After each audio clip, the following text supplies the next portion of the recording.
The letters had been passed around Hector Milligan's general store for 3 weeks before Isaiah Dalton ever laid eyes on them, and every single man in Caldwell, Kansas had formed the same quiet, unimpressed opinion of the woman they described. It was the spring of 1881, and the cattle town of Caldwell sat at the edge of everything. The last real settlement before the Cherokee Strip began its long, sun-baked stretch southward into Indian Territory. The town smelled of livestock and dust and ambition, and the men who lived there were the kind of men who worked until their hands cracked open and still showed up the next morning asking for more. They were not delicate men. They were not poetic men, but they were, in their own rough-hewn way, men who wanted something softer waiting for them when the day was finally done. The letters had come from a matchmaker in St. Louis named Mrs. Pauline Hooper, who ran a correspondence service for frontier settlements. For a small fee, she connected eligible women in the eastern states with men of good standing in the West. The letters she sent were brief introductions, written partly by the women themselves and partly shaped by Mrs. Hooper's practical pen, and they arrived in Caldwell addressed simply to eligible gentlemen of character. There were 4 women described in the bundle that spring. 3 of them had been spoken for within 2 days of the letters circulating. A schoolteacher from Cincinnati with a bright laugh, a seamstress from Philadelphia with fine hands, a widow from Louisville who could bake 6 kinds of pie and wasn't afraid to say so. And then there was Susanna Underwood. Her letter sat at the bottom of the bundle, and it had been read by no fewer than 11 men, all of whom had set it back down with the same polite, non-committal expression. The letter said she was 24 years old and from a small town in Missouri called Hanover Crossing. It said she had basic schooling. It said she kept a clean house. It said she could mend clothing and preserve vegetables and manage a household budget. It said she was in good health and of modest temperament. It said nothing about laughter or warmth or fire. It painted a picture of a woman who was functional, capable, and utterly unremarkable. Tom Delaney, the farrier, had read it first and summarized it for the rest of them in a single word. He had set the letter down on Hector's counter, smoothed his mustache with one thick finger and said, "Adequate." And the word had stuck. By the time Isaiah Dalton came into Hector's store on a Tuesday afternoon in late April, looking for boot oil and flour, and not remotely interested in any correspondence from St. Louis, the letter had been described to him already. Adequate, they all said. Just adequate. Isaiah was 31 years old, lean and sun-darkened, with dark eyes that had the habit of paying attention to things other people missed. He ran a ranch 12 miles east of Caldwell that he had built up from raw land over 5 years of stubborn, relentless work. He had one hired hand, a good string of horses, 300 head of cattle, and a house that was solid and clean but deeply, quietly empty. He was not a man who complained about this emptiness. He was a man who had simply decided, somewhere in the last year or so, that he ought to do something about it. He had been thinking about writing to Mrs. Hooper in St. Louis himself. He had drafted the letter twice in his head, but never written it down. There was something that felt awkward about it, ordering up a wife the way you'd order a piece of equipment from a catalog. Hector slid the bundle of letters across the counter when Isaiah came in, the way he had slid them to every other unmarried man in town. Isaiah looked at the bundle without much enthusiasm. 3 of them are already spoken for, Hector said, measuring out flour with a tin scoop. That last one's still available. Boys have been calling her adequate. Isaiah picked up the last letter. He read it slowly, the way he read everything, not skimming but actually taking it in word by word. He read about the clean house and the mended clothing and the preserved vegetables. He read about the modest temperament and the good health.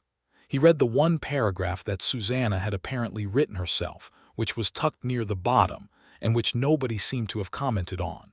It said, "I am not a woman of great accomplishment or beauty, and I will not pretend otherwise.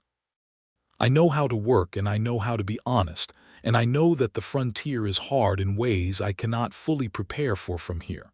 I am asking for the chance to try. That is all I am asking." Isaiah read that paragraph twice. Then he folded the letter carefully, set down a coin on the counter for his flour and boot oil, tucked the letter into his vest pocket, and walked out. He did not write to Mrs. Hooper. He wrote directly to Susanna Underwood in Hanover Crossing, Missouri. His letter was short and plain. He said he had a working ranch east of Caldwell and that he was looking for a partner, not a decoration. He said he had read her letter and respected its honesty. He said if she was willing to make the trip, he would meet her at the depot and they could see about it from there. He didn't make promises he couldn't keep, and he didn't dress anything up to sound better than it was. He told her the winters were hard and the summers were harder and the work never stopped, but that the land was beautiful in a way that was difficult to explain in a letter, and he thought she might understand once she saw it. He sent it on the Wednesday mail wagon. He spent the next 3 weeks trying not to think about it. She wrote back in 12 days. Her letter was 2 pages long, written in a steady, careful hand that suggested someone who had thought hard about what she wanted to say before she said it. She said she appreciated his directness. She said she was not afraid of hard work and never had been. She said her father had died 2 winters ago and her mother the following spring, and that she was, at present, living in the spare room of her cousin Delia's house in Hanover Crossing, which was a kind arrangement but not a permanent one. She said she had been corresponding with Mrs. Hooper's service for nearly 4 months, and that most of the men who had written to her had wanted to know her measurements or the state of her teeth, and that his letter was the first one that had asked her nothing at all, and simply told her the truth about where he lived. She said she would come. She would arrive on the Thursday train in the 2nd week of May. Isaiah Dalton drove the wagon to the Caldwell depot on a Thursday morning that was already warm by 9 o'clock, with a blue sky stretched so wide and flat over the prairie that it looked almost theatrical, like something painted rather than real. He tied his horses to the post near the water trough and stood on the platform with his hat in his hands, because it seemed like the right thing to do, though he felt slightly foolish doing it. The train from Wichita arrived 11 minutes late, breathing steam and clanking into the station with that particular mixture of noise and importance that trains always seem to carry with them. People got off in 1s and 2s, a cattle buyer in a good coat, a family with a crying child, 2 cowboys returning from somewhere with their gear slung over their shoulders, and then Susanna Underwood stepped off the train. She was carrying a brown leather bag that was clearly heavy, and a small hat box that she had apparently decided was worth the inconvenience. She wore a dark blue traveling dress that had been mended at one sleeve, and her hair was dark brown and pulled back practically under a simple hat. She was not the most beautiful woman Isaiah had ever seen. She had an ordinary, open face with a nose that turned slightly upward at the tip and dark eyes that were scanning the platform with an expression that was entirely alert and entirely unafraid. And there was something in the set of her jaw that told him she had already decided she was going to handle whatever this turned out to be. She spotted him because he was the only man standing alone with his hat in his hands, looking approximately as uncertain as she was, and she walked straight toward him without hesitating. "Mr. Dalton," she said. It was not a question. "Miss Underwood," he said. They looked at each other for a moment that felt longer than it was. "You look better than adequate," he said, and then immediately wanted to take it back because it sounded like he was grading her, which was not what he meant at all. But something shifted in her face, not quite a smile, more like a flicker of amusement behind those dark eyes, and she said, "I've been called worse." He took her heavy bag without asking, and she let him, and they walked together to the wagon, and something about the way they moved beside each other, just slightly too aware of the distance between them, told Isaiah that this was already something more complicated than he had planned for. He had planned for adequate. He had been prepared for adequate. He had not been prepared for the way she looked at everything on the drive out to the ranch. The open grassland rolling away on both sides of the track, the distant shimmer of the horizon, the enormous indifferent sky, not with fear or disappointment but with a kind of deep, hungry attention, like a person who had been inside too long finally stepping out into the air. "It is beautiful," she said, not quite to him, more to herself or to the landscape itself. "I told you it was hard to explain in a letter," he said. "You did," she said. "You were right." They didn't talk much more on the ride out, but the silence between them was not uncomfortable. It was the kind of silence that belonged to two people who were each taking stock of something important, quietly and without rushing. The ranch was exactly as he had described it. The house was a solid frame structure with a covered porch, 2 rooms downstairs and a sleeping loft above. The barn was well kept. The yard was plain but clean. 12 miles of Kansas grassland stretched around it in every direction, and the evening light was coming in sideways and golden, and making the whole place look like something from a painting again. His hired hand, a younger man named Clay Pruitt, who was 19 years old and perpetually cheerful in a way that Isaiah had always found baffling but appreciated, was unsaddling horses near the corral when they pulled in. Clay looked at Susanna with undisguised curiosity and tipped his hat with more formality than he ever applied to anything else in his life. "Ma'am," he said. "Mr. Pruitt," Susanna said, and Clay blinked, apparently not accustomed to being addressed with a surname. Isaiah showed her the house.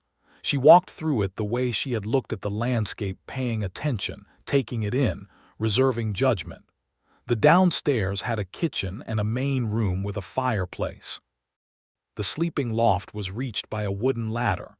There was a small room off the kitchen that had been used for storage but could be cleared. "You'll have the downstairs room," Isaiah said. "I'll move the storage out. I sleep in the loft." "That works fine," she said. "We're not," he started and then felt the need to be clear. "I want to be clear about the arrangement. You came out here to see if this might suit. I'm not expecting anything. I mean," he stopped. He was making a mess of it. "I'm not expecting you to be a wife before you decide you want to be one. That's all I mean." Susanna looked at him steadily. "I understood that from your letter," she said. "But I appreciate you saying it." "Good," he said. "Good," she said. They had supper that first night at the kitchen table, and Susanna had quietly taken over the cooking about 10 minutes after arriving, not because she had been asked, but because there were potatoes sitting idle and a pot that needed attending, and she was not a woman who could sit still when there was work to be done. The stew she made was simple and good, and when Clay came in from the barn and ate 3 bowls of it, he looked at Isaiah with an expression that said, very plainly, "Keep her." Isaiah pretended not to notice. After supper, Susanna sat on the porch steps in the long prairie twilight, and Isaiah came out and sat beside her at a respectable distance, and they watched the stars come out one by one over the flat Kansas darkness. "Tell me what I need to know about the ranch," she said. So he did. He told her about the cattle, about the spring roundup that was coming in 2 weeks, about the well that sometimes ran low in August, about the nearest neighbor, a rancher named Garrett Foss who was 6 miles north and generally decent, but not a man you asked for anything twice. He told her about the town, about which merchants were honest, and which ones charged too much for what they sold. He told her about the winters, which came fast and hit hard and required preparation starting in September or you'd regret it. She listened to all of it without interrupting, asking 1 or 2 precise questions when she needed a detail clarified, and when he was done she said, "What do you need most right now, practically?" He thought about it. "The kitchen garden was neglected last year," he said, "and the house needs someone who can actually keep a proper store of preserved goods. Clay and I have been eating out of tins more than we should." "I can do that," she said. "I know," he said. There was a pause. "You're not what I expected," she said. "What did you expect?" "Someone older," she said. "Someone who'd given up on finding something real and was just looking for someone functional." "I haven't given up," he said. "No," she said, studying him. "I can see that." He didn't ask her what she had expected. He wasn't sure he was ready for that answer yet. The days that followed had a rhythm to them that settled in more naturally than either of them had anticipated. Susanna rose early and had the kitchen fire going before Isaiah came down from the loft. She made coffee strong enough to stand a spoon up in, and Isaiah, who had been making weak, apologetic coffee for 5 years, drank 2 cups every morning with the expression of a man who had forgotten what good coffee tasted like. She started the kitchen garden within the first week, clearing the old bed and turning the soil with the methodical patience of someone who had done it many times. Clay, who would not have turned that garden soil under any circumstances, somehow found himself helping her without quite knowing how he had been persuaded. He reported to Isaiah afterward that Miss Underwood had a way of making you feel like helping was your own idea. "I noticed," Isaiah said.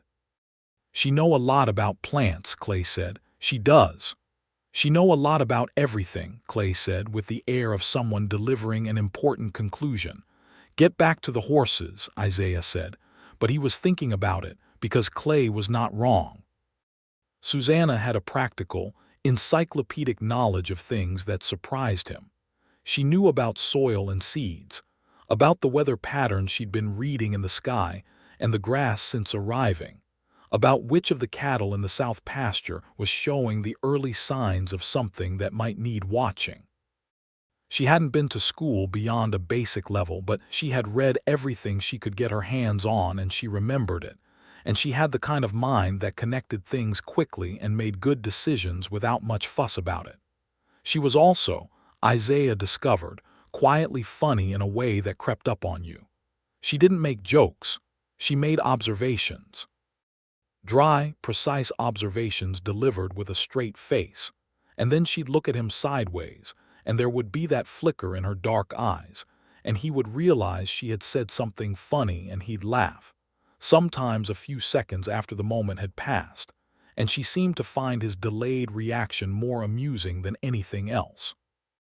He started doing it on purpose, laughing late, just to see the way she tried not to smile about it. 2 weeks after she arrived, the spring roundup began. This meant long days in the saddle, dusty and brutal, gathering cattle from across the range and sorting through them. Isaiah and Clay were out before dawn and often not back until well after dark, and Isaiah had not given much thought to what Susanna would do with herself during this time. He came back on the third evening of the roundup, aching in every muscle and coated in trail dust, to find that she had not only kept the house and cooked supper, but had ridden the fence line on the eastern boundary on the old bay mare he'd told her she could use, found 3 down fence posts, and fixed 2 of them herself using materials from the barn. She'd left the third because the post needed replacing, and she'd wanted to ask him where he kept the spare lumber. He stared at her across the supper table. "You fixed fence posts," he said. "2 of them," she said. "The third needs a new post. Where is your spare lumber?" "Back of the barn, left side." "I'll do it tomorrow," she said, and served him a plate of beans and cornbread. He ate in silence for a moment. "Susanna," he said, "you didn't have to do that. The cattle will drift through a down fence," she said. "It needed doing." Still, she looked at him. "I'm not here to sit on the porch and wait for things to happen," she said. "I told you that in my letter." "You said you wanted the chance to try," he said. "Yes," she said, "and I am trying. Is that a problem?" "No," he said. And then, because it was true, and because he had been thinking about how to say it for several days, "It is the opposite of a problem." Something in her expression softened slightly at that, just slightly, like a door that had been firmly closed shifting just a fraction on its hinges. The trouble, Isaiah had been telling himself for 2 weeks, was that he was in danger of feeling things much faster than was probably sensible. He had expected adequate. He had braced himself for functional and unremarkable and perfectly acceptable. He had gotten something else entirely, and he wasn't sure what to do with it. What he had gotten was a woman who fixed fence posts and made strong coffee and noticed things, and was honest without being unkind, and who sat on the porch steps in the evenings and looked at the stars like they were an argument she was trying to win. He had gotten Susanna Underwood, and he was becoming increasingly aware that he had not known, when he picked up her letter in Hector's store, that she was going to be the most interesting person he had ever met. On a Sunday in late May, with the roundup done and the cattle counted, and the spring work settling into its slower summer pace, Isaiah drove Susanna into Caldwell for supplies. It was her first time in town since she'd arrived at the depot, and he watched her take it in with that same alert attention she brought to everything. Caldwell, in 1881, was a busy, complicated place. It was a cattle shipping town, which meant prosperity and lawlessness existing side by side in a way that was genuinely uneasy. The Long Branch Saloon was doing business at 10 in the morning. There were cowboys in from the trail who had been riding for weeks and were intent on spending everything they had earned. There were also families and merchants and respectable establishments doing normal commerce. The town marshal, a man named Donaldson, kept order with varying degrees of success. Susanna walked through it without flinching and without performing any exaggerated shock, and Isaiah found this quietly impressive. At Hector's store, Hector Milligan himself was behind the counter, and the moment he saw Isaiah come in with a woman beside him, his face went through a small but readable series of expressions: recognition, connection, amusement. "This is Miss Underwood," Isaiah said. "She came in on the May train." Hector extended his hand to Susanna, who shook it with a firm, direct grip. "Milligan," he said, "pleased to meet you." "Likewise," Susanna said. Hector looked at Isaiah. Isaiah said nothing and kept his face neutral. Hector looked back at Susanna. "Can I ask you something, miss, and you don't have to answer if you don't want to?" "Go ahead," she said. "Were you the one they called adequate in the letters?" There was a small silence. Susanna's expression did not change much, but her chin came up just slightly. "I believe I was," she said. Hector nodded slowly, looking between them with the expression of a man recalibrating something. "Well," he said, "I can see now that adequate was doing you a considerable disservice." "It was doing the letters a disservice," Susanna said. "I told them to write what was true, but I think they wrote what was safe. There's a difference." Hector laughed. Isaiah was looking at her with an expression he was not entirely managing to keep private. They got their supplies. On the way out, they passed Tom Delaney the farrier, who had been the one to coin the word in the first place. He saw Isaiah and tipped his hat, and then he saw Susanna and the hat came off entirely, held against his chest in a gesture of involuntary respect. Isaiah introduced them. Tom said he was very pleased to make her acquaintance. Susanna was gracious about it. When they were back in the wagon and heading out of town, she said, "He's the one who said it, isn't he?" Isaiah coughed. "What makes you say that?" "The way he held his hat like he was at a funeral," she said. Isaiah looked straight ahead at the road. "Possibly," he said. "It doesn't bother me," she said. "I knew what those letters said. I know what they said because I was there when most of it was written, and I didn't fight it as hard as I should have. I thought if I described myself plainly enough, the right kind of man would see it and the wrong kind wouldn't bother." She paused. "I was right about that." He turned to look at her then, and she was looking straight ahead at the road the same way he had been, and there was a small, private smile at the corner of her mouth. "You were completely right about that," he said.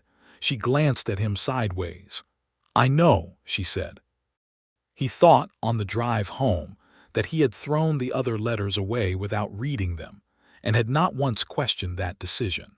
He thought about the exact moment he had folded her letter and put it in his vest pocket, before he had even bought his flour and boot oil, before he had even fully decided anything. He thought about how completely unreasonable it was that a paragraph at the bottom of a correspondence letter from a woman he had never met could make him feel like he had just found something he hadn't known he was looking for. He thought all of this very carefully and said none of it. But something must have shown on his face, because Susanna looked at him again on the road between town and home, and this time she didn't look away as quickly. June came in hot and golden. The kitchen garden grew with satisfying speed, and Susanna moved through it each morning with the confidence of someone doing something she genuinely loved. She had planted beans and squash and tomatoes and 2 kinds of peppers, and in a corner she had claimed firmly as her own a small patch of flowers that had no practical purpose whatsoever, and that she had apparently decided to plant anyway as a matter of principle. Isaiah had looked at the flowers without comment. "You can say something about them," she said. "They're not edible," he said. "No," she said.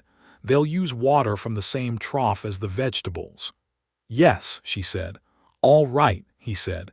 She planted more of them. He found to his own bewilderment that he liked seeing them. They were Indian paintbrush, brilliant orange and red, and they grew fast in the June heat. And when the evening light came sideways across the garden, they caught fire with color. And it seemed to him that Susanna had known exactly what she was doing when she planted them, and had been waiting with patient certainty for him to figure that out.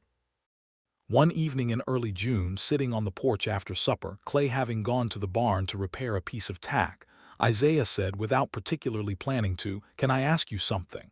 "Go ahead," she said. It was what she had said to Hector in the store. "Were you scared when you decided to come?" She was quiet for a moment, looking at the last light going pink and amber above the western horizon. "Yes," she said, "but not in the way you might think. I wasn't scared of the frontier or the work or the unknown." She turned the tin cup she was holding slowly in her hands. "I was scared of arriving and finding out I had been right about myself all along. That I actually was just adequate.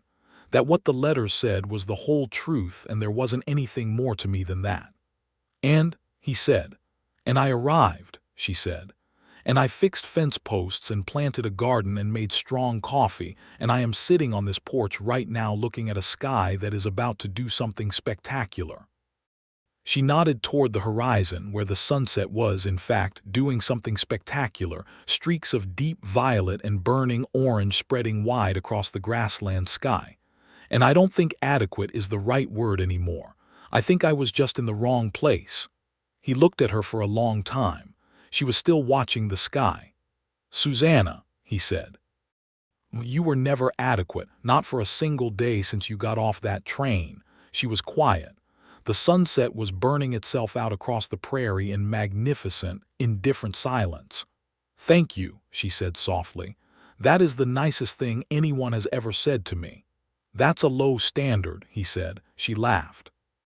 It was the first time he had heard her laugh fully, not the quiet flicker of amusement he'd seen in her eyes, but an actual laugh, clear and warm and entirely unguarded, and it hit him somewhere in the chest with a force that he had not been remotely prepared for. He was, he realized, in serious trouble.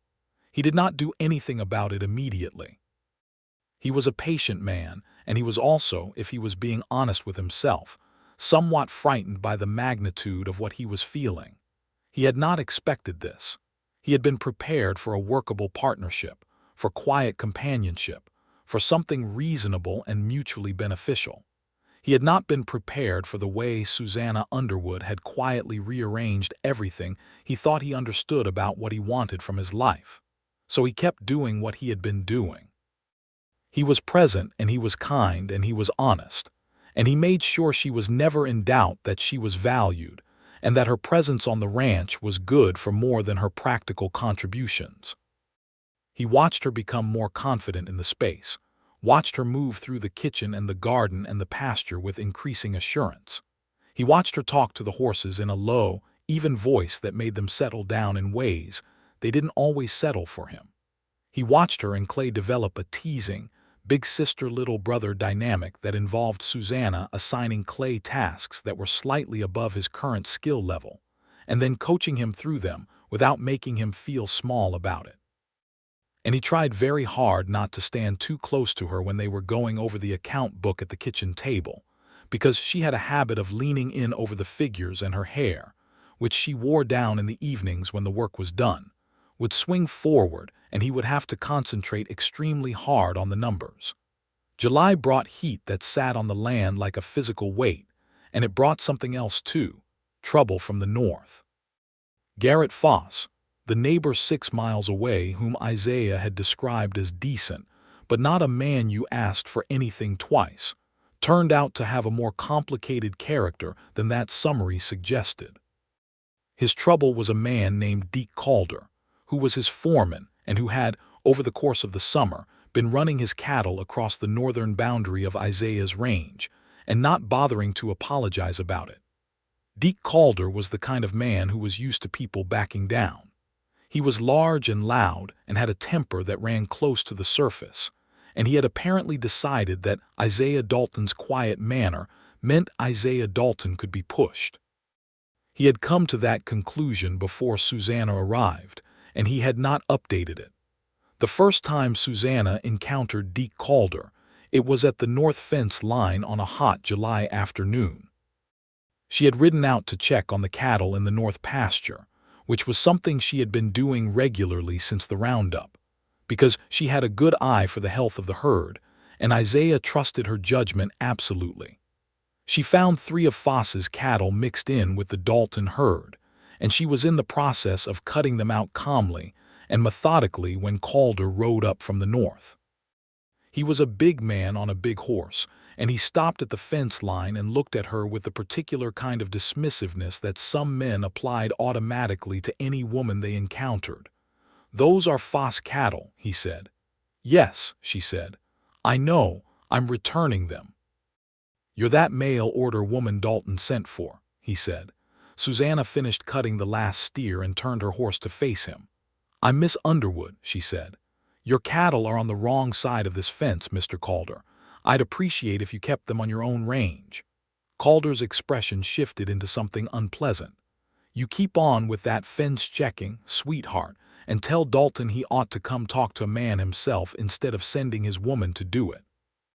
"I'll tell Mr. Dalton whatever is worth telling him," Susanna said. "And you'll want to move those cattle before they come back through." She rode back toward the house at a steady pace and did not look back. She told Isaiah about it at supper, plainly and without drama, and he listened with his jaw going progressively tighter. "He's been pushing at the boundary for months," Isaiah said. "I've spoken to Foss twice about it." "Foss is embarrassed," Susanna said.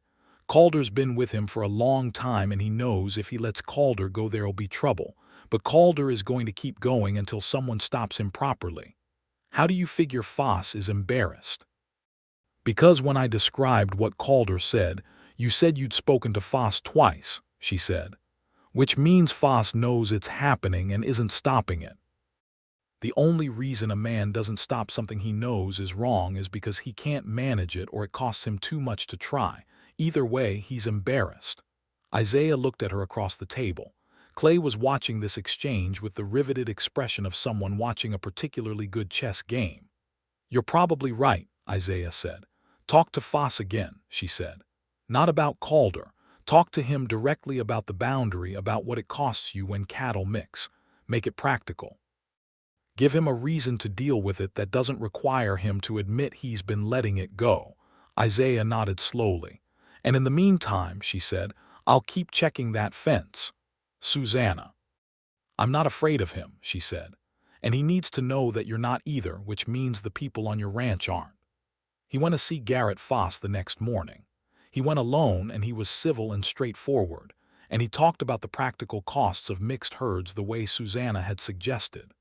Foss was a big, weathered man in his 50s who looked uncomfortable throughout the conversation and agreed too quickly and too thoroughly to everything Isaiah said. Within a week, the Foss cattle stayed on the Foss range. Calder glared from a distance. Isaiah noticed and let it be.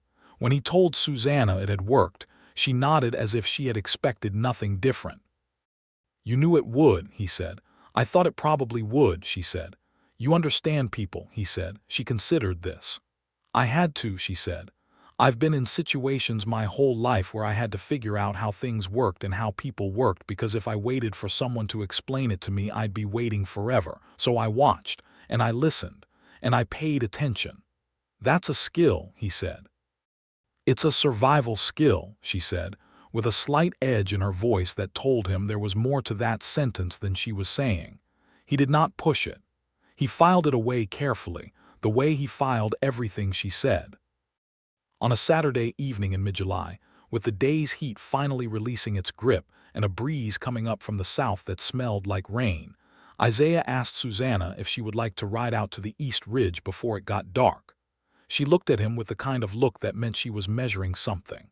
"Just to ride," he said. "There's a view from up there that I've been wanting to show you. The whole range spreads out and you can see all the way to the Chicaskia in the north when the air is clear." "All right," she said. They rode out together in the long golden evening light, and Clay watched them go from the barn door with the satisfied expression of someone who had been hoping for something, and was seeing it finally begin to happen. The East Ridge was a gentle rise of limestone and short grass prairie that lifted itself about 40 feet above the surrounding land, not dramatic by any standard, but enough to give a view that went on for a very long way in every direction. The Chicaskia River was a dark thread in the north. The town of Caldwell was invisible, but its dust was a faint smudge against the sky. To the east, the grassland rolled away in waves like a slow green ocean, and the setting sun was coming over all of it now in shades of amber and deep rose. They stopped their horses at the top. Susanna was quiet for a long time. "There it is," Isaiah said. "Yes," she said. Below and to the south, the ranch was a small, solid shape in the landscape, the house and barn and corral, the kitchen garden with its paintbrush colors catching the last light. It looked permanent from up here. It looked like something that had been there for a long time and intended to stay. "That's your place," she said. "It's your place too," he said. "If you want it to be." She turned to look at him. He was looking at her rather than the view. "Isaiah," she said. "I know we haven't talked about it directly," he said. "I know the arrangement was open and I meant what I said, that you'd have time to decide and I wouldn't press you. But I want you to know something." He paused, choosing his words with the same care he brought to everything. "I want you to know that I'm not asking you to stay because you're useful to the ranch or because it would be practical. I'm asking you because—" He stopped. The sunset was going dark rose and purple now, and the prairie stretched out in every direction like a promise, and he said, "Because I find that I cannot properly imagine this place without you in it, and I have tried. I've been trying for about 6 weeks now to be sensible about it, and I cannot do it." She was very still on her horse. "You threw the other letters away," she said, "before you even met me." "I didn't read them," he said. "I read yours and I put it in my pocket and I drove home and wrote back to you that same evening." "Why?" she said. "I told you explicitly that I was not accomplished or beautiful." "You told me you wanted the chance to try," he said. That was the whole letter, really. Everything else was preamble. He met her eyes. "I wanted to give you the chance to try. I wanted—" he took a breath. "I wanted someone who was going to be here because she chose to be here, not because she had painted herself as desirable enough for a man to select her. And you walked off that train carrying a heavy bag and a hat box, and you looked at everything like it mattered, and you told me your name like it was a fact that deserved respect. And I have been trying to be patient and reasonable since then, but I am finding it increasingly difficult." The last light was going out of the sky. The first stars were arriving. Susanna looked at him for a long time, and then she said, "I have been frightened of wanting this too much." "Wanting what?" "This," she said simply. This place, what it might mean to stay." "Why frightened?" "Because wanting something too much is the fastest way to lose it," she said. "I wanted to be careful. I wanted to be sure I was seeing you clearly and not just seeing what I needed to see. And now I am sure," she said. "I have been sure for several weeks. I've just been very quietly terrified." Something warm and solid broke open in his chest. "You don't have to be terrified," he said. "No," she said. "I know that now." He reached across the space between their horses and took her hand, just her hand, her fingers which were warm and calloused from the garden work, and she held his hand back with a steady, certain grip. They sat on the East Ridge as the stars came fully out over the Kansas prairie, and neither of them spoke, and neither of them needed to, because some things are complete in silence and do not require words to make them real. When they rode back to the ranch in the full dark, with the moon coming up broad and pale, and the coyotes starting up their conversation in the far distance, Clay was sitting on the porch steps. He looked at them coming in side by side, and he stood up and went into the barn without a word, which was the most tactful thing Isaiah had ever seen him do. The question of marriage was not something either of them felt they needed to rush, but it was also not something that needed much deciding. It had been decided, really, on the East Ridge. The practical question was timing and form, and they discussed it at the kitchen table one evening with the same direct, comfortable efficiency they had brought to every other practical question since she arrived. "I don't need anything large," Susanna said. "A circuit preacher and 2 witnesses." "There's a preacher comes through Caldwell the last Sunday of every month," Isaiah said.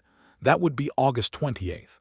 "That works," she said. "Susanna, are you going to feel like we shortchange something if it's that simple?" She considered him across the table. "I have been wanting something real for 24 years," she said.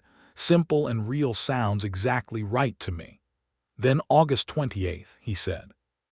The wedding was held in Caldwell on the last Sunday of August 1881, at the small white church on the eastern edge of town that the circuit preacher, Reverend Amos Pratt, used on his monthly visits. The day was hot and brilliant, with a hard blue sky overhead and the smell of sun-baked earth coming in through the church's open windows.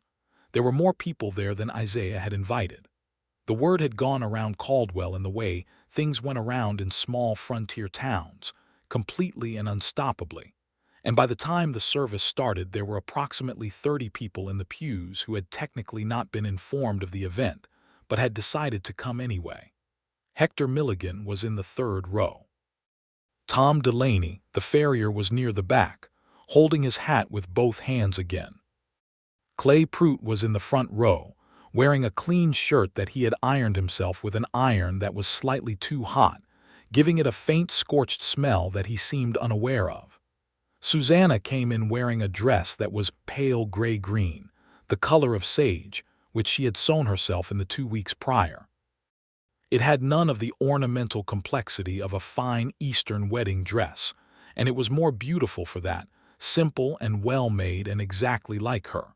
Nothing wasted, nothing false, everything deliberate. Isaiah stood at the front of the church and watched her come down the aisle, and his expression was the expression of a man who knows he is watching something important happen and is paying attention to every second of it. Reverend Pratt was a compact, energetic man who had been doing this long enough that he could tell when he was officiating at something genuine and when he was officiating at something transactional. He told Isaiah and Susanna afterward, while shaking their hands, that it was a privilege to do the genuine kind, and they didn't come along as often as people might think. The celebration that followed in the street outside was cheerful and chaotic in the way of frontier celebrations, with Hector having produced several bottles of good whiskey from the store and someone's wife having arrived with what appeared to be an entire apple cake. There was fiddle music from a man nobody seemed to know personally, but who played extremely well. Cowboys from the various nearby ranches danced with their hats on. Clay danced with a girl from the dry goods store with an enthusiasm that somewhat compensated for his lack of skill.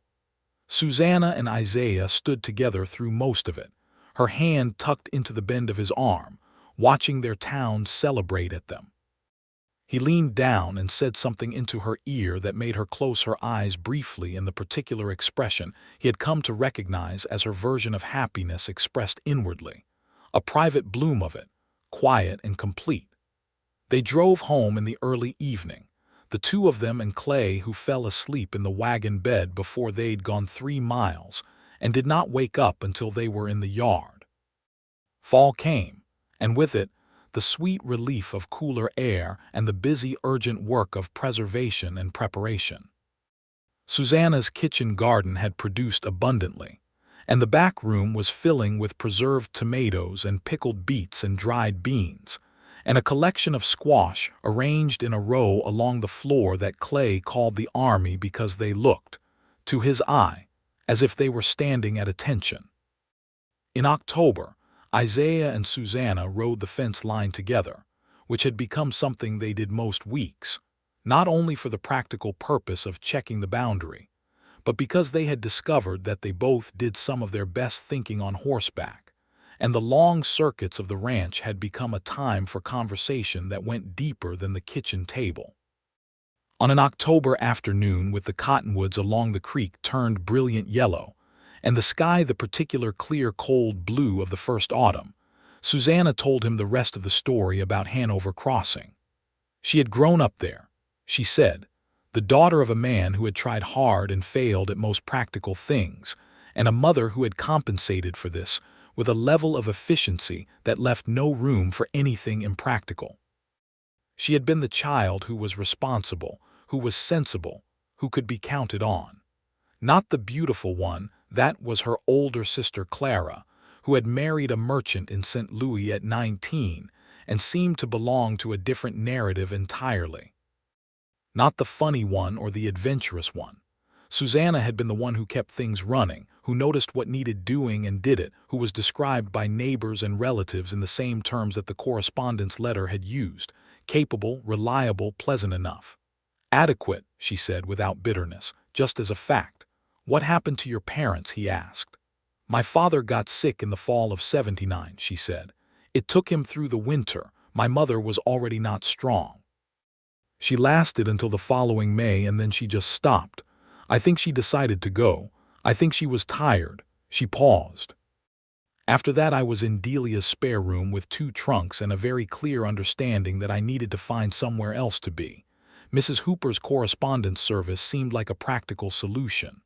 Were you frightened when you sent the letters out? Terrified, she said. But I wrote my paragraph honestly because I decided that if I was going to do this, I was going to do it as myself, the whole self, not just the adequate parts. He was quiet for a moment, riding beside her, watching a hawk describe slow circles in the cold autumn air above the cottonwoods. I want you to know something, he said. What I feel for you has nothing to do with what you can do or what you are useful for.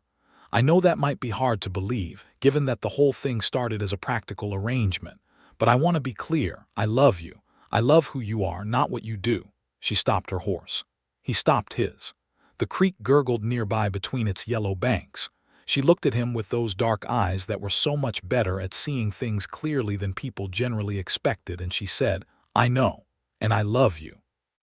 And I have been trying to accept that I deserve to have that because I am not accustomed to it, and it is taking some practice. Take all the practice you need, he said. I intend to, she said, and reached across and touched his face, just briefly, with her gloved hand. They sat for a moment beside the yellow-leafed cottonwoods while the hawk made its circles and the cold creek moved between its banks, and then they rode on together around the boundary of their ranch. November brought cold and December brought harder cold and the first snow, and the house that had been empty in its way for 5 years was now something else. It was warm and full of small human details. Susanna's book on the table beside the lamp, the smell of something good always coming from the kitchen, the quiet sound of her moving around in the early mornings before the day began. Clay, who slept in the small room off the barn, came in for every meal and lingered long afterward, and it had become clear to everyone, including Clay, that he was not lingering because of the food, though the food was excellent. He was lingering because the house felt like something he had not expected to find on a cattle ranch in Kansas, and he was somewhat reluctant to leave it. Susanna, who had noticed this weeks ago, had been quietly talking to Isaiah about it. He's lonely, she said. Not in a way he'd name or probably even recognize, but he came out here from somewhere that wasn't good for him, and he's been working for company as much as wages.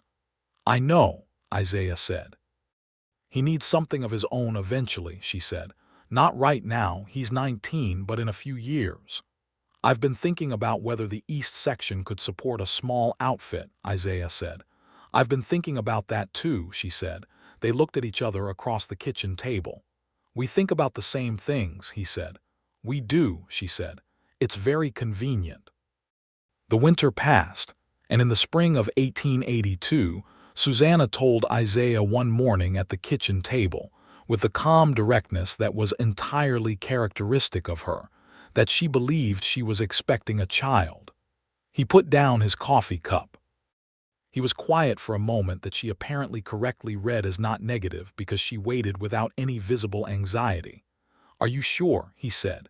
Reasonably, she said. I'll be more sure in another month, but I think so. How do you feel? Sick in the mornings, she said. Otherwise fine. Susanna, He looked at her across the coffee cups and the morning light coming through the kitchen window, and he felt something so large moving through him that it was difficult to put a frame around it. "I am very happy," he said. "Good," she said. "So am I." And then, because she was Susanna and she was honest, "And I am also quite frightened, and I would appreciate it if you stayed close for the next several months." "I am not going anywhere," he said. "Good," she said again, and picked up her coffee cup, and that was that. She was right that she was expecting. By summer the fact of it was visible to everyone, and the ranch in the long warm days of 1882 had a particular kind of life about it that felt to Isaiah like something he had been building toward without knowing it. Susanna moved a little more carefully through the garden in the mornings. She had decided to document her kitchen garden in a small notebook, recording what she planted and how it grew and what worked and what didn't. And this notebook was becoming something thorough and detailed enough that Isaiah had, more than once, thought it was worth something to other frontier women who were trying to keep gardens in the same difficult conditions. He told her this one evening. She looked at the notebook with the slightly surprised expression of someone who has not considered that their private record-keeping might have a value beyond its immediate practical purpose. "It's just notes," she said. "It's useful notes," he said. Detailed, well-organized, based on real experience in this specific climate and soil. There are women all over this territory who would benefit from knowing what you know. She looked at the notebook again. "I could make it more organized," she said. "I could add the information I've gathered from reading, compare it to what actually worked." "You could," he said. She wrote in the notebook every evening for the rest of that summer, expanding it, organizing it, adding the practical knowledge that lived in her head and hands. It became something substantial. Isaiah had it copied at the printer in Caldwell. Hector Milligan helped him distribute copies to several ranches and homesteads in the area, and the response was the particular frontier response to something genuinely useful, direct, immediate, and grateful. 3 women sent Susanna letters thanking her. One of them, a homesteader's wife named Margaret Coe, who was trying to keep a garden on a dry claim 40 miles west of Caldwell, wrote such a detailed and interesting letter in return that Susanna wrote back immediately, and they began a correspondence that continued for years. In October of 1882, Susanna gave birth to a son. The delivery was attended by a neighbor woman, Clara Jeffs, who was experienced in these matters, and who managed everything with efficient calm. Isaiah was in the house, which was not always the custom but which he had firmly decided was where he was going to be, and he spent most of the labor pacing the main room while Clay sat on the porch steps outside and occasionally knocked on the door to ask if everything was all right. The baby was born on a cold October night with the wind coming hard out of the north and the first real winter feeling in the air. He was healthy and loud, and entirely uninterested in being quiet about his arrival. They named him Thomas John Dalton, Thomas for the given name and John for Isaiah's father, who had been dead for 7 years, and who had been the kind of man worth naming a son after. Clay, when he was allowed inside, looked at the baby with the complex expression of a young man who has not previously given much thought to babies and is now being required to update his views. "He's small," Clay said. "He's a newborn," Susanna said. Her voice was tired, but her eyes were bright with the particular luminosity of new mothers. "He'll get bigger," Clay said, apparently reassuring himself. "Considerably," she said. Isaiah was holding the baby with the careful intensity of someone holding something irreplaceable, which was accurate, and he looked at Susanna over the baby's wrapped head with an expression that was beyond what most words could reach. She met his eyes and held them. "Thomas," she said quietly. "Thomas," he confirmed. "Hello, Thomas," she said to the baby, and the baby, who had finally stopped announcing himself to the world, blinked. The year moved forward. Thomas was a solid, curious baby who had Susanna's dark eyes and Isaiah's patient attention, and who began very early to demonstrate that he was going to be interested in everything. By the time he was crawling, he had put approximately 47 things in his mouth that were not food, and Susanna, who tracked all of this with the same meticulous attention she brought to the garden notebook, had a working list. Clay had become, without anyone formally deciding this, Thomas's de facto older brother figure. He held the baby with growing confidence and carried him around the yard pointing at things: horses, chickens, the dogs, the blue Kansas sky, as if giving Thomas a thorough introduction to the world he had arrived in. Thomas found Clay endlessly fascinating. Isaiah, watching this one evening from the porch, thought about what Susanna had said about Clay needing something of his own eventually, and thought that Clay was in fact already building something, even if he didn't know it yet. He was building a family of sorts, in the particular piecemeal way that the frontier allowed. The spring of 1883 came in warm and early. The ranch was doing well better than it had ever done. The cattle herd had grown, the fencing was solid, the kitchen garden was now a substantial operation that Susanna had expanded to include a small orchard of apple trees that she had ordered bare root from a nursery in Missouri, and that were, in their second spring, beginning to put on their first tentative growth. The trouble with Deke Calder, which had been quiet for nearly 2 years, came back in April. Calder had apparently parted ways with Garrett Foss at some point during the previous fall. Nobody was entirely clear on the details, and had taken a position with a larger outfit up near the Kansas-Nebraska line.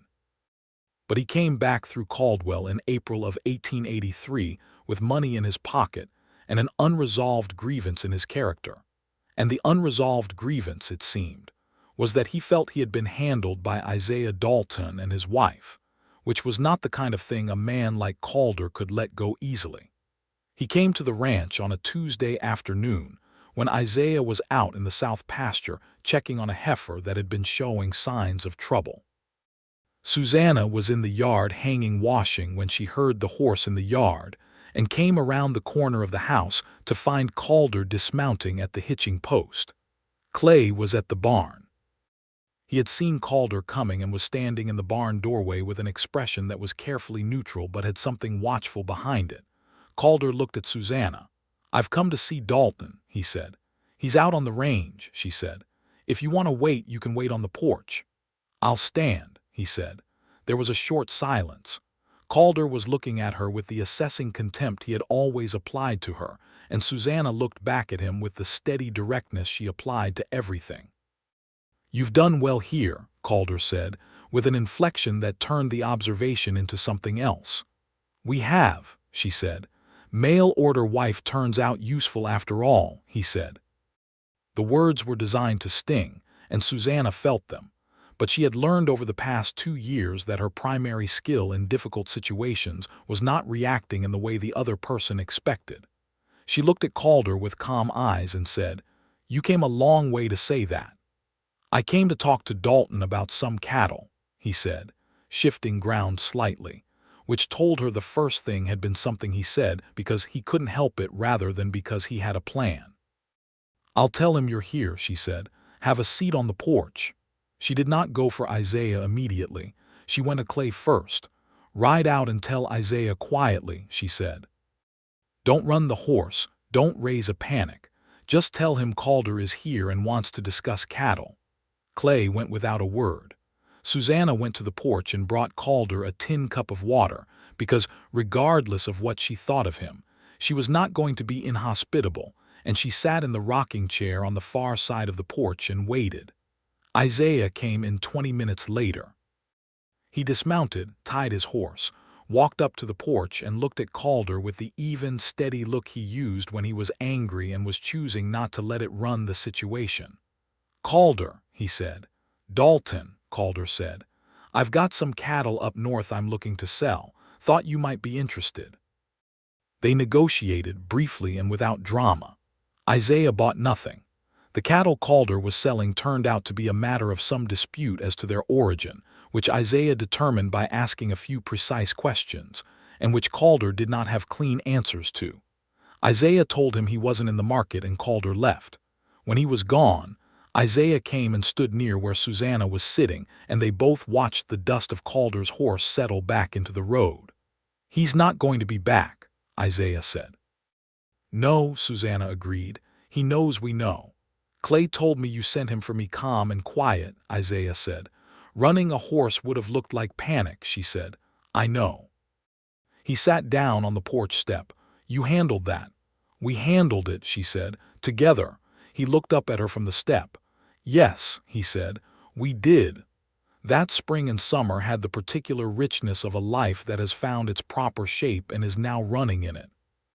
Thomas was into everything, walking by summer and talking in the garbled but recognizable way of toddlers, and the house was full of the specific chaos that a small child brings: wooden blocks and escaped chickens, and the occasional extremely determined attempt to climb into the water trough.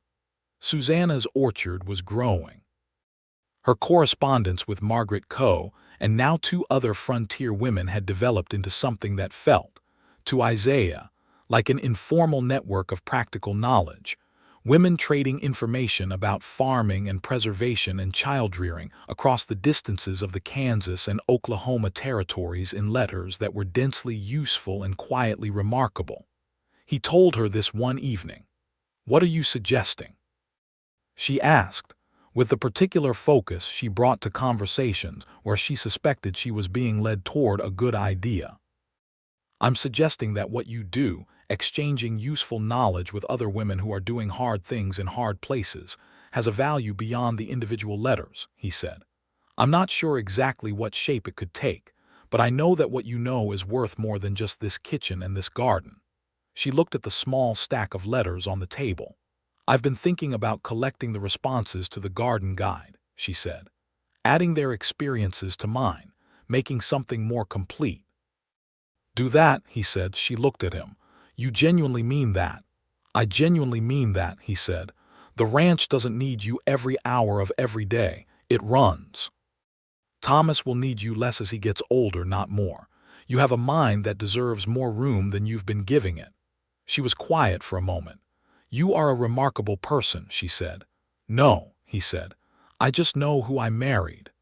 In August of 1883, Clay Pruitt told Isaiah that he had been thinking about the offer of the East Section and that he thought he might be ready to try it.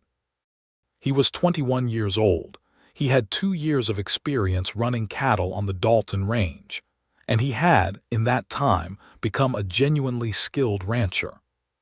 He had also, Isaiah noticed, been writing letters to a girl in Wichita named Annie Beckett, and the letters had been going back and forth with increasing frequency. Isaiah signed over the East Section to Clay on a land agreement that gave Clay 3 years to pay it out of earnings, with terms that were fair, and that Susanna had carefully reviewed and approved before the signing. Clay shook hands with both of them afterward with an expression of stunned happiness.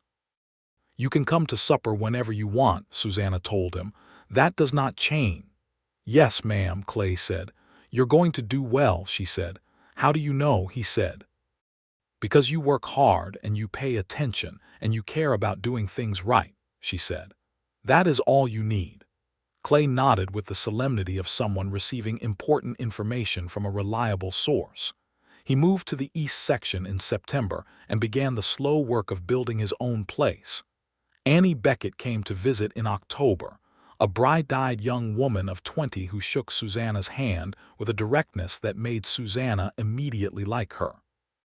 Clay was visibly transformed in Annie's presence, somehow both more himself and better at being himself simultaneously, which Susanna told Isaiah that evening was the best sign you could look for in a person in love. "Was I like that?" Isaiah asked. She considered him thoughtfully. "You were already yourself when I arrived," she said. "You didn't need transforming, you just needed—" She paused. "What?" "Someone to look at," she said.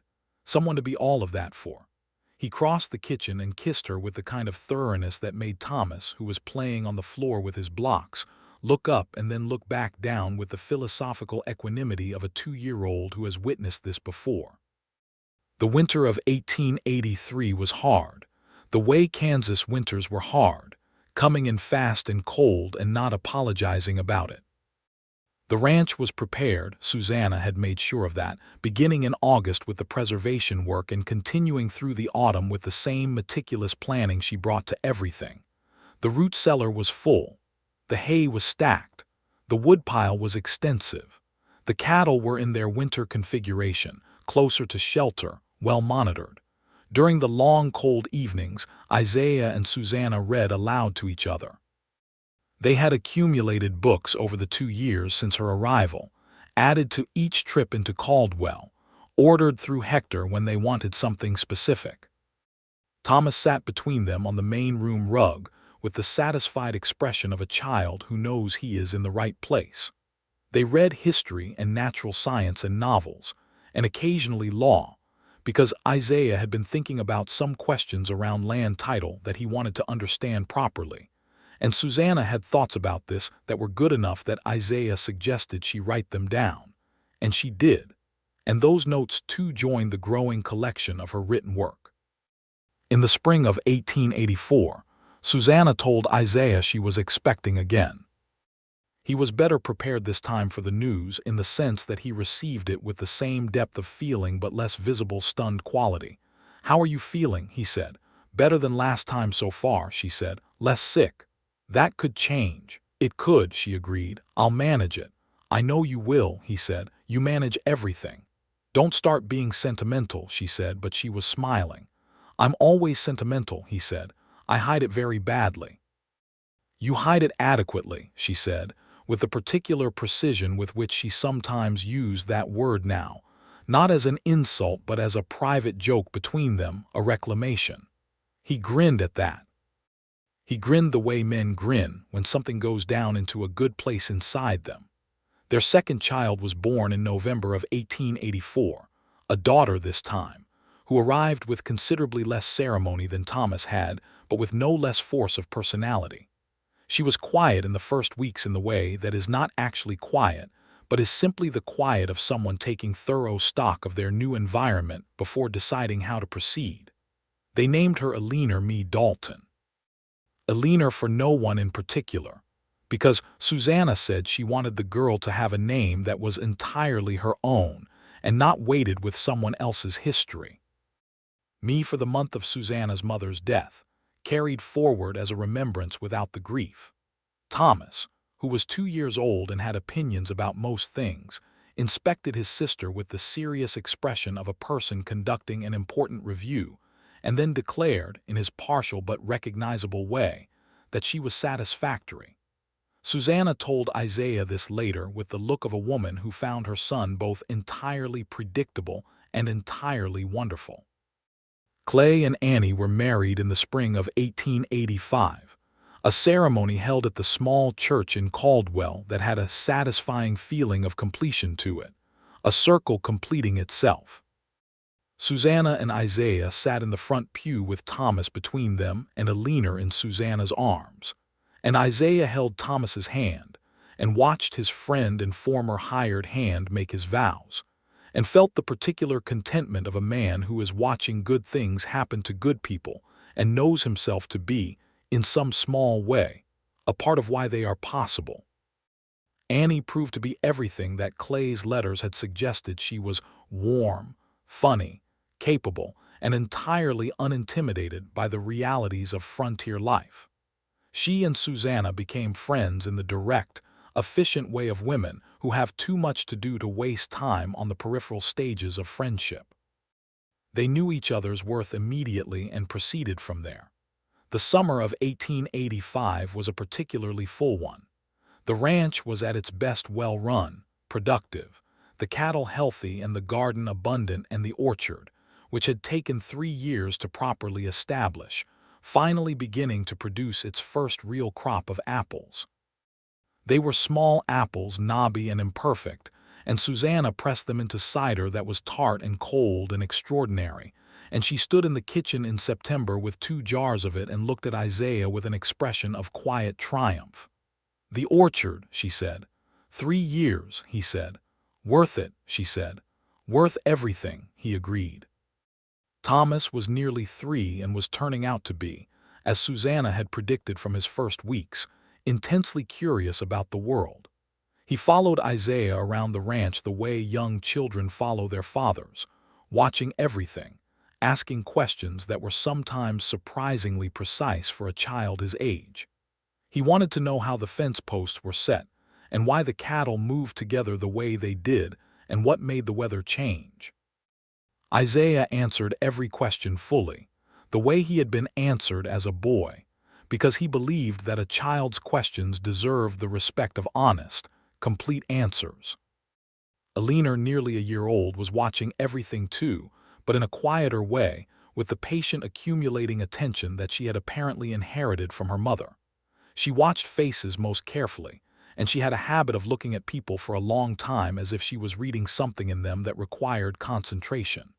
"She's going to understand people better than any of us," Isaiah said one evening, watching Alina watch the room with her dark, considering eyes. "She already does," Susanna said. On a clear October evening in 1885, Isaiah and Susanna rode out to the East Ridge together. They had done this many times in the 4 years since the first time, and it had become something they did whenever they needed to think about something important, or whenever one of them needed the other to see something they didn't know how to say inside the house. The prairie was in its autumn colors, the grasses gone to gold and amber, the cottonwoods along the creek stripped to their last yellow leaves. The sky was that particular deep autumn blue that seemed to go further than summer sky, as if the cold had clarified something.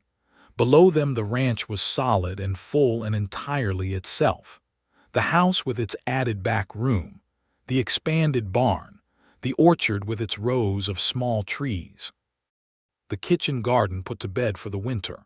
Clay's outfit on the east section was visible as a smudge of smoke and structure against the rolling grassland, and if you looked very carefully you could see the line of his fence along the east boundary. 4 years ago, Isaiah said. "Almost exactly," she said.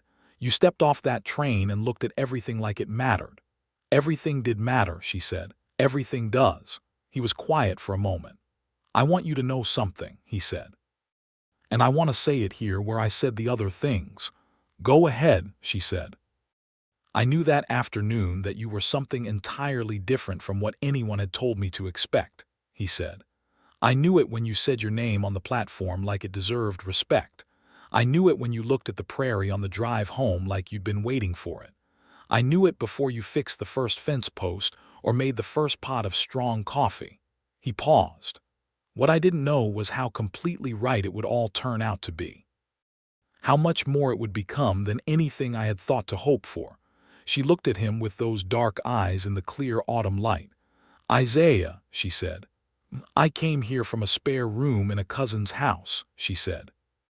"I came with a brown bag that was too heavy and a hat box I should probably have left behind. I came described as adequate by letters I had not fought hard enough against." She looked out at the rolling Kansas land.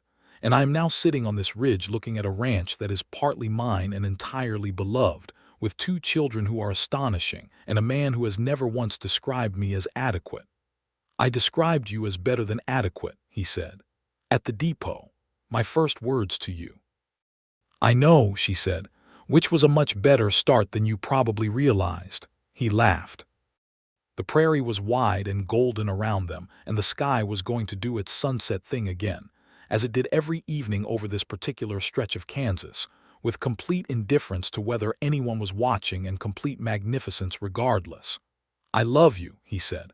"I love you in a way that I did not know how to anticipate and still do not entirely know how to contain. I just want you to know that." "I know it," she said. "I feel it every day." She reached across and took his hand. "And I love you in the same way, completely and without reservation, and better every year." They held hands on the East Ridge while the sunset came in over the Kansas grassland in its unrepentant gold and rose, and below them their ranch sat solid and warm in the fading light. And somewhere down there in the house their children were with Clara Jeffs, who came to sit with them on the evenings that Isaiah and Susanna rode out, and there was smoke from the chimney, and there were apple trees in rows, and there were flowers in the kitchen garden bed, dormant now but patient, waiting for spring. The next morning began the way all mornings on the ranch began, with Susanna's boots on the kitchen floor and the fire going and strong coffee, and the particular quality of early light that came through the east window and made the kitchen look like something you would want to remember. Isaiah came down from the loft, and Thomas came toddling out of his small room, and Alina was lifted from her cradle, and the day arranged itself around them all in the way that days on a working ranch arrange themselves, full and purposeful and entirely real. There were letters that morning, a packet from the mail rider who came through on Tuesdays. 3 letters from women Susanna corresponded with, including Margaret Coe, who had written to say that the expanded garden guide, now circulating in its latest form, had helped her save her kitchen garden through a particularly difficult dry stretch, and that she was considering putting her own notes together, and had Susanna thought about whether there was a way to have more of these shared more widely. There was also a letter from Clara, Susanna's older sister in St. Louis. Clara wrote occasionally, in letters that were pleasant and somewhat distant, the letters of a woman who had gone a different direction from her sister and was not entirely sure how to bridge the gap from her end. This letter was warmer than usual. Clara had heard through their cousin Delia about the children and the ranch and the garden guide, and she said that she was proud of Susanna, which was not a thing she had ever said before, and that she thought their mother would have been proud too. Susanna read the letter at the kitchen table with the morning light on it and was quiet for a moment. Isaiah was watching her from across the table. "Clara," he said. "Yes," she said. "Good letter. Better than usual," she said. She folded it carefully and set it aside. "She says Mother would have been proud." "She would have been," he said. "She would have been baffled first," Susanna said with a small smile. She did not think the frontier was a place for people who wanted to thrive. She thought it was a place for people who had no other options. "And you proved her wrong." "We proved her wrong," she said. "All of us." She looked around the kitchen at Thomas eating his breakfast with the serious concentration he brought to all consumption, at Alina watching the morning light move across the wall above the window, at Isaiah across the table with his coffee. All of us proved everyone wrong. She picked up her pen and began composing her reply to Margaret Coe, writing in the steady, careful hand that had filled 2 garden notebooks and dozens of letters, and was in the process of becoming a small but genuine body of work, useful and honest and entirely her own. Isaiah watched her write. He watched her the way he had watched her since the very first day, with the quality of attention that is not possessive or cataloging, but is simply the attention of a person who finds another person genuinely interesting and intends to keep paying attention for the rest of his life. Outside, the Kansas morning was doing its enormous, indifferent, beautiful thing. The orchard was bare and November quiet. The cattle were in the north pasture. The fence line was solid all around. Smoke was going up from Clay's east section, 6 miles away across the grassland. Somewhere on the road into Caldwell, the mail rider was making his rounds, carrying letters between people who were scattered across this hard and gorgeous land, connecting them across the distances with the ordinary miracle of written words. In the spring, the kitchen garden would come back. The flowers would be there again, Indian paintbrush, the ones that served no practical purpose and were planted anyway as a matter of principle, and they would burn orange and red in the evening light, and the whole ranch would come into its bright, loud summer season again, and Thomas would be 4 years old and running, and Alina would be taking her first careful steps, and the apple trees would put on another year's growth toward the full, producing orchard they would become.